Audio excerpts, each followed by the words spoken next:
So imagine you have this energy flowing within you. This is your personal energy, sort of a locked in your energetic field, right? You have your physical body, you have your energy body, and then you have your energetic field, right?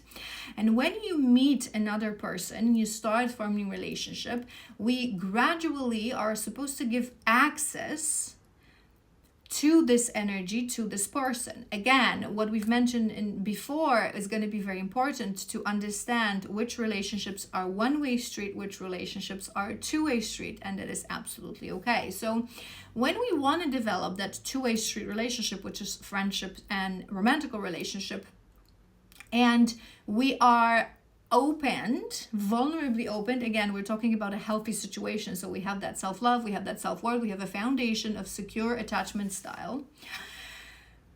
We have this energy that is ours, right? But we do want to share that energy with another person. So we slowly want to give them the flavor of who we are, our time, our energy, our effort, our reciprocity, our essence, share our essence, which is necessary, as I mentioned before, in two-way street relationships, friendship, romantic relationships. So a healthy way of doing that, it's like, imagine this energetic field around you, right? And there's this another person. So you are creating, vulnerably creating small opening for them to feel into your energy. And as you get to know each other, as you assess that, yes, they are in fact ready to meet me in the same level of consciousness, of emotional maturity, of overall maturity, right?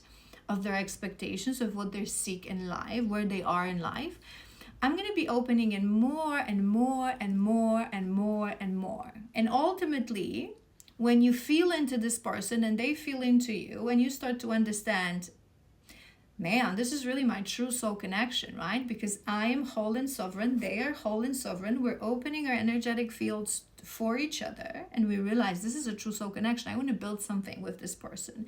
Or it may be a true soul tribe kind of a friendship, or a divine union in case of romantic relationship. So you slowly expand that opening, and you ultimately open your entire field to that person, and you're able to blend with your energies, with your energetic field, which is something that we can only do with true soul connections, because it requires same or very similar frequency, natural frequency with another person, which is true soul connections. They always have almost similar frequency. That's how we also recognize each other. So this is the healthy way of doing things. Not being immediately available, immediately open, but with that opening, you are showing your authentic self. It's just that you're not giving full access to it, right? So you may, for example, be with this, say that you want to spend with this person, exchange few messages every couple of days, and then see them once a week or see them twice a week. And as you meet them, you will create that opening, and you will be 100% you.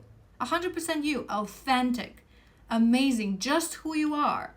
No games, no mask, no faking. You will show them who you are, but you will not give them full access to your energy, to your time, to your future, to your plans, before you realize that they meet you where you are, again, on the level of consciousness, on the level of maturity. This is the healthy way of doing things. Now, what many people confuses it with, right, is that they think that not going from a 0 to 100, not giving your full energy, access to your full energy immediately to another person, but allowing a good couple of weeks, if not months, depending on the situation and relationship, to get to know each other, they confuse it with wearing a mask, right? So I'm going to give you an example talking about romantic relationships, because this is the most popular relationship where there's a distortion. Again, 90% of people are in karmic relationships, and that's for good reason. So this is what people do, right? Somewhere deep down subconsciously, there's a voice saying that we shouldn't give that access 100%. But because we live in a world that is very distorted, right? The misogyny and the patriarchy adds to it, but most people ruled by their distorted energy, distorted feminine, distorted masculine. So what they do is that from a 0 to 100, they suddenly give you access to things that they're not supposed to, right? So they jump into intimacy, they jump into bed, they are available for you 24/7, right? But there's something deep down that is saying that it's not how it's supposed to look. So they want to hide certain things. So they put on a mask on who they really are, right? So most people, when they start to meet someone or date someone, they want to talk to them every day. They want to jump into intimacy. They want to be physical with them immediately. They want to see them every day, but they're not going to give you access to the actual flavor of your frequency through vulnerability of emotion and experiences, right? So the healthy way of doing that I described to you, creating that opening to the fullness of you, is let's see each other once a week, twice a week. Let's maybe chat a little bit every day or every other day. And in those chats, I'm going to be me. I'm going to be authentic me. I'm going to share with you my thoughts. I'm going to talk about my experiences in life. I'm going to be open about my emotions. I'm going to be open about my shadows. But you're not going to have full access to my energy, to my body, to my time, because I need to have that process of figuring out, are we a match? So people have it completely twisted. It is not through intimacy, right? And why? We go back to what we talk in this relationship. Mother wound, lack of self-love, lack of wholeness, lack of worthiness, completely distorted relationship with self. When you are thinking that you're supposed to give something, and people, especially women these days, but people overall, men as well, they think that they have to give something. So I'm going to give my time and I'm going to give my body, instead of just giving what is the most valuable thing as well. A little bit of my energy, a conversation, showing you who I am, right? So it's this inability to create healthy boundaries. No, I will not sleep with you for the first, 3, 4, 5, 6 months. You guys know that I always say that minimum of 4 months, if we connect every day with someone, it should be even not negotiable. And then we see how things develop, right? The healthy boundary of, no, I'm not going to respond to your message within the first, 3 seconds and leaving everything because we just met yesterday, right? No, I'm not going to give you all my time on all the afternoons and all the weekends because I have a life. And before I allow you into my life and allow you to be as close to me as all my people now, I have to know who you are. Right? So people have that completely distorted. And it goes back what we're learning today in this episode. It's the mother wound. It's the mother wound. It's the understanding. And think about this, it's so funny how these days people really don't struggle with, creating intimacy with someone or giving someone all of your time and all of your attention, but they struggle to share emotion. They struggle to share vision, aspirations, plans, opening up, right? So remember what I said about that opening. It's not about creating a mask not to show to someone who you really are and pretend that you are better than you actually, right? It is about giving the fullness, the rawness of us, the authenticity of us, but just not with the full access. So we can figure it out. Do we really resonate? Are we able to create that healthy relationship that will be 2 ways? Are you on my level when we talk about consciousness, when we talk about maturity, right? So very important things to understand. So just to summarize to you guys this whole episode, I'm going to divide it in 2 parts because it's been a little long.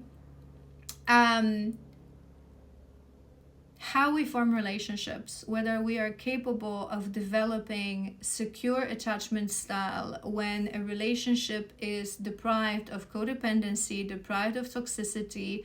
We are 2 alone, sovereign, whole wolves walking beside each other in actual connection, with actual connections that are giving us, what they're meant to give us. So again, some of relationships are one-way street, temporary. We are meant to take, we are meant to receive with gratitude. We don't necessarily have to offer reciprocity. Whereas other types of relationships, by default, they cannot exist with reciprocity. They cannot exist with resonance. They cannot exist if someone is not meeting us where we are on our level of consciousness, on our level of maturity, no matter how much we love them, no matter how strong of a pull and connection we feel towards them, no matter how much we believe that they are a true soulmate. If there's no resonance, reciprocity, a meeting on the same page, this relationship cannot function in a healthy way. So whether we understand this, whether we understand boundaries in relationships, giving someone access to our energy, the sovereignty that we have to maintain within that relationship, the ability of walk away from a relationship the moment it is no longer serving us, the moment when the other person is refusing to meet us where we are, seeing the difference between I hold space for you because you're going through something more difficult and you are my partner or you are my good friend. So I am here for you to sometimes give without you having to give back immediately the same energy. So the difference between that and between dragging someone behind us or forcing the relationship despite the fact that we no longer have anything to talk about, or you are always the person that gives, that chases, that offers, that supports, that holds everything in place, and this other person is just so much more wounded and is not meeting you energetically, consciously, in a mature level of maturity where you are. The capacity of build all that, which is the healthy, secure attachment style, bottom line, it initiates from the mother wound. Because again, it is the mother, it is the feminine energy that is supposed to teach you unconditional self-love, unconditional self-worth that will allow you to form the very most important and the very first relationship, which is the relationship with self, which is the foundation of forming all the other relationships that you will ever be at. So if you struggle with your relationships, if you feel like anything that I've said is something that you struggle, so you struggle to walk away from people that no longer meet you where you are, you struggle to connect to people and give them access to your energy in a proper way. You struggle to understand that sometimes some relationships are for you to receive only. You struggle to set those boundaries and expectations that you do want the same level of maturity and consciousness from your friends and your partners. It will route back to your mother wound and the distortion within your feminine energy, inner feminine, right? So we all have feminine, masculine, non-related to the gender. So I would advise you to examine your mother wound. You can go ahead and watch this whole series. This is the final episode to summarize everything that we've been talking about. I may do one more follow-up episode to cover a couple of good questions that throughout this whole series on all my social media came towards from you guys, and to clarify certain things to help you understand this series better. And yeah, I hope this was helpful, not just this episode, but the entire series. If you're still here, I invite you to follow, like, and share. Send it to someone who may really need it. I've done this series thinking about so many women who struggle with mother wound themselves, but they miss that part of healing that actually breaks generational trauma. It's not just healing of your own wound, but it's also understanding how we translate that wound onto our own children and future generations. So if you know someone who's doing that self-work, who's ready to grow, who's ready to expand as a feminine, again, not just mothers, not just young mothers or women who want to be mothers, us as women, we're supposed to emit the healthy feminine energy to everyone around us, right? As oracles, as spiritual guides, as aunties, as leaders of communities. It's not just our own children that we teach that healthy, divine feminine energy around us. So, yeah, again, I hope it was helpful. I love you so incredibly much, and I will see you soon.